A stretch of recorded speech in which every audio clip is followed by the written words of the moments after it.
replay kapag mga 15, 17 points pa na. Nitura. Domasig. Back set. De Guzman down the line. Nakaabang si Lara May Silva. Judiel. Ooh. Nice opposite setting there by Estrelier. Alam niya na di pa nakahabol si Tira-Tira dito eh. Hindi rin nakapwesto ng maayos si Tira-Tira for blocking. And that's Judy.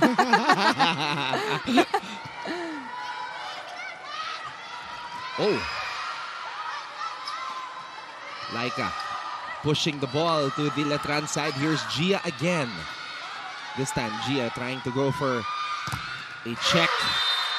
Sarado. Puntos na naman para sa Letran. Great timing by Nitura. And De La Cruz there. Saradong-sarado yung down the line block. Okay. Estrelier. Back set to Judiel. Oh. Inside. Nice. Nice attack by Judiel.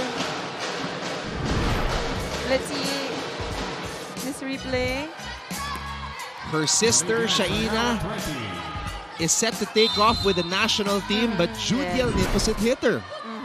Their names are among the applicants and draftees.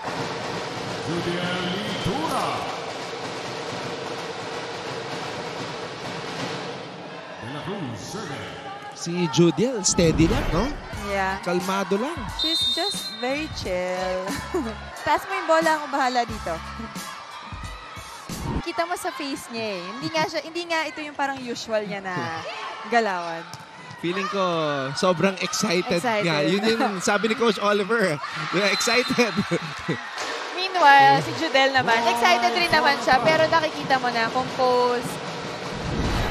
7 points already, Mika, for Judiel. Arellano University.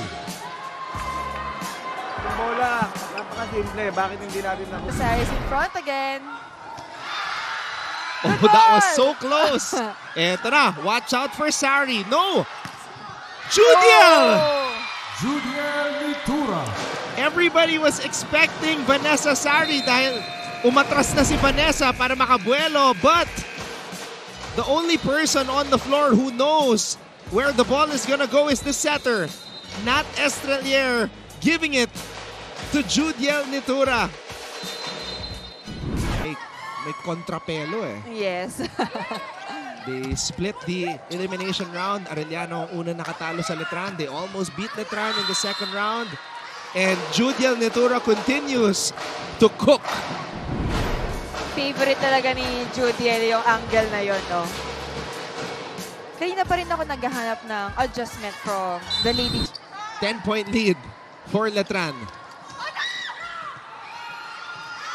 And Nitura again with another simple play.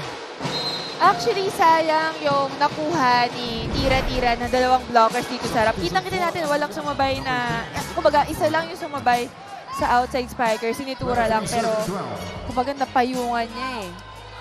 De La Cruz. Poor first ball by Arellano. Isar. One more time, Tira-Tira was there. Judiel breaks down the wall. Judiel Nitura. Another great attack by Judiel Nitura. 3 straight points by the Letran Lady Knights.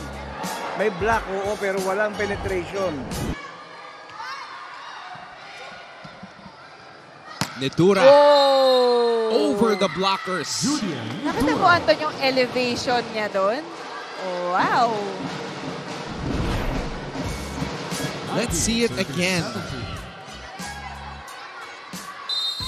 And I think yung